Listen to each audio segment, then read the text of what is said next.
Good morning, and welcome to the library's workshop on primary sources. My name is Lawrence Mello. I am an instruction engagement librarian here at Florida Atlantic University Library. If you have any questions about this workshop, or the material presented here, or if you have basic questions on primary sources or research questions, please contact me at lmello@fau.edu. This presentation is broken up into two parts. The first part will be a brief PowerPoint presentation, in which we will go over the three basic types of sources that all researchers have to use at their disposal. I'll give you some examples, and then after the presentation, I will take you into the library's homepage and show you how to find and access the research guide I created, which will have a variety of various links to digital resources on primary sources. So let's begin.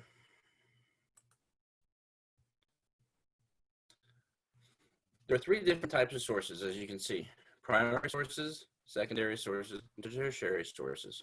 All three types of sources will be ones that you will come to use when doing research. The first is primary sources. Primary sources are the original source material created during the period being studied, original empirical research, or raw data. And these are some different examples.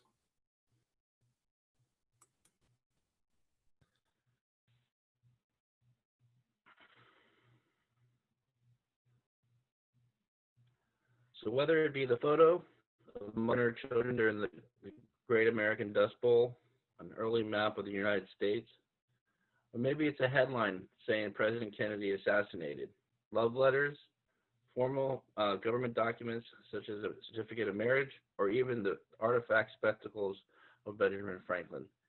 These are all examples of primary sources. Secondary sources. Secondary sources represent the ideas and scholarship of others. They interpret, analyze, and describe or evaluate the primary source material that is out there.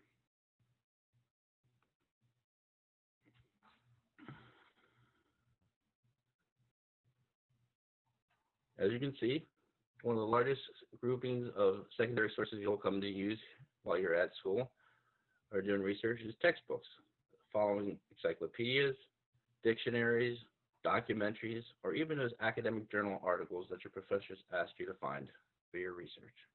All are secondary sources. The third and last is tertiary sources. These sources are distillations of secondary and primary source material. These are sources generally used to locate and find the secondary and primary sources, indexes, abstracts, and databases. You have at your disposal here at FAU over 637 different databases on a variety of subject headings and topics.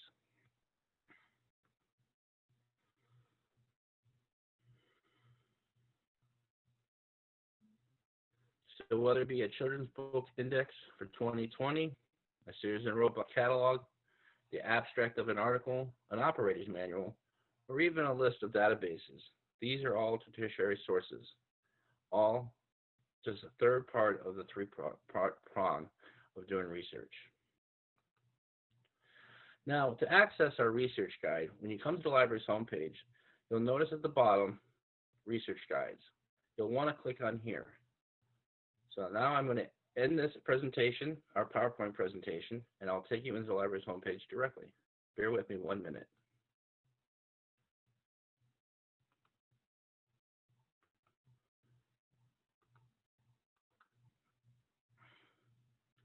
Here we go. This is the live version of the library's homepage. First thing and foremost, before I take you into the research guides, I always tell students, go to Off Campus Connect when you're doing research off campus, as some of the links and research materials that you may link through in this research guide may be owned through FAU. But to find it, once this is done, to find the research guide, click Research Guide. And here, in the search box, the easiest way to do it is just type primary sources. Hit search, and you'll look for the bold wording of primary sources. So this is a link inside the the research guide. You'll click here where it says primary sources. Now you are in the research guide, primary sources. Again, it gives you a basic definition and examples of what primary sources are. So again, maybe it's a diary that you've kept, journals that you've read from great historians or great men of or women of history, such as Benjamin Franklin or Amelia Earhart, to interviews or letters. These are all primary sources. Now, the way this research guide is designed, again, there's a little video, little tongue-in-cheek video on primary and secondary sources. There is my subject profile. So if you have, again, any questions when you're inside this guide, feel free to contact me. We're here to help you all when you're doing research. You'll notice the various tabs across the top on different categories. Click on any one of these tabs, and it will take you into the listings, which are mostly websites, but there are some FAU databases that you have at your disposal. So say if you're studying art, music, or video, or literature, you'd want to click on this tab.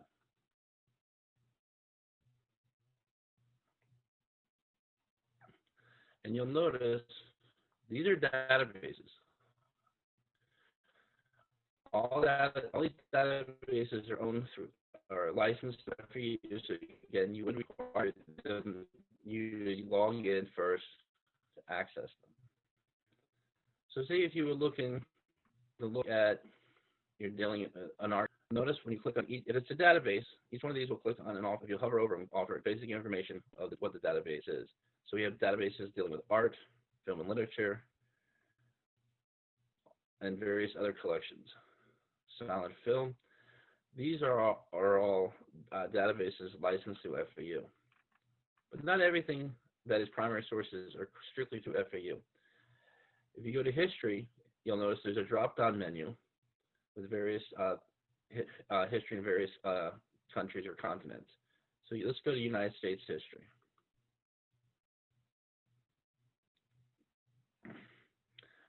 This page is broken down into two categories. Historical databases, again, these are databases that are licensed to FAU.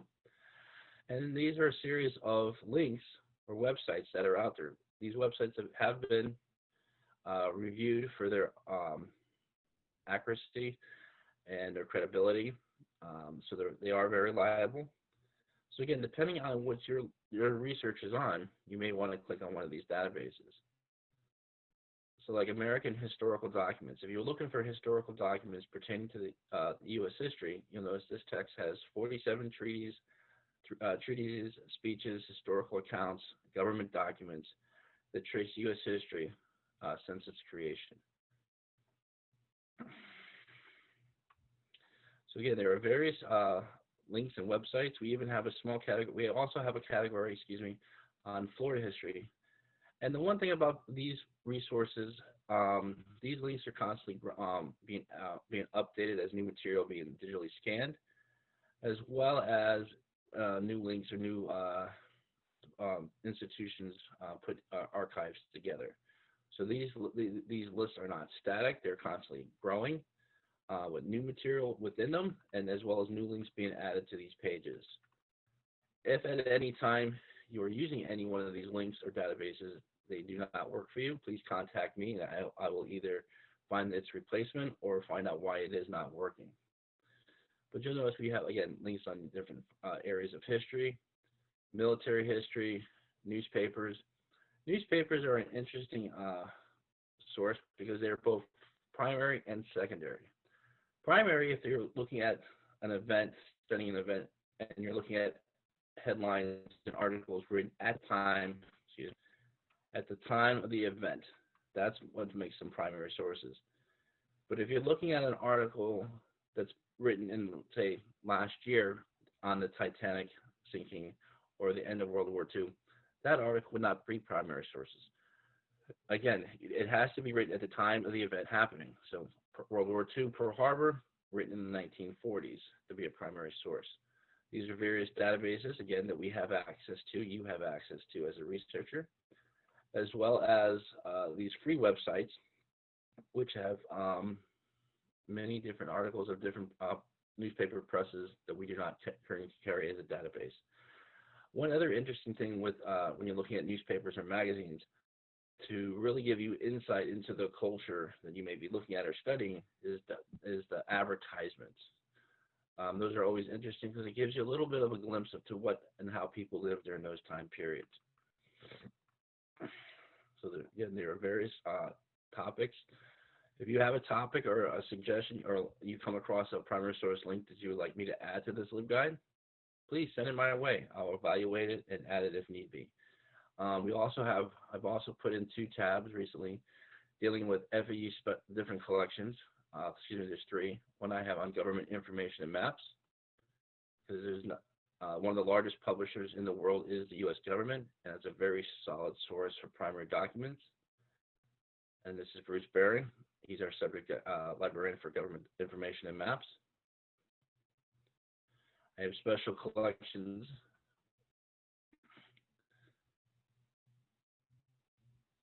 And if you scroll down, you'll see the various different collections that they have in there. From Recorded Sound Archives, music, a very valuable source for primary source material. Jaffe, which looks at book arts, and rare books and manuscripts, and the different collections that they have.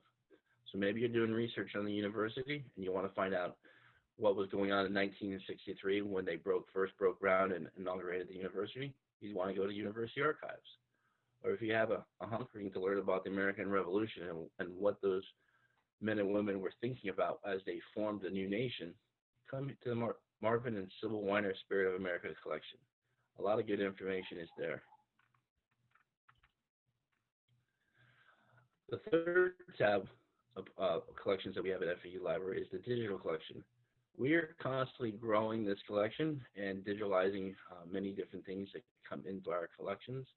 So U.S. students have access to them remotely. So you'll see a lot of overlap with special collections. We have American Civil War collection, Dances We Dance. This is from the dance program here at FAU. Again, their primary source material, dances, is interpretive.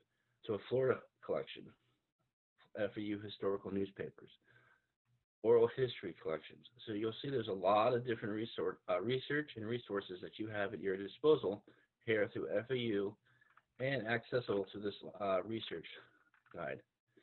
Again, this research guide is created to provide you both databases, access to different databases that are primary sources, and websites that have been found that I have looked through and found to be credible and put into one space.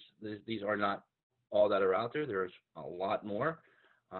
If you're ever doing research, you can easily do a Google search to see what's out there, and just by typing primary sources and your topic. So primary sources in World War II, primary sources in the Spanish-American War. But again, if you have any questions regarding primary sources, what is a primary source, you can always contact me. If you're in the research guide, just simply click here and it'll take you to an email, so you can email me the question. I have virtual office hours that you can easily come in and virtually meet with me. We can discuss primary sources or your research topic. When you're doing research, I like to tell students, and I'll end with this: primary sources will only begin to create the depth into your research. You know, your professor tends to ask five secondary source articles on a topic. Maybe your topic is on the American Revolution. And those are articles get written by great historians looking at primary source documents and giving you their interpretation. But why not look at the primary source material themselves? Get your interpretation, get your explanation, get what your insight to what takes place. You know, right now we're all living history with the coronavirus and other things that are going on. So the journals that you may be keeping, the diaries you may be writing into, will become primary source material for other people and other researchers. So this is the conclusion of the primary source workshop. I would like to thank you all for viewing this. Again, if you have any questions, any critique, send me an email. Let me know how I can make this better, how I can expand on it. And if you just have general questions about primary sources and doing basic research, I'm here to help you as a librarian at FAU. Thank you and have a great day.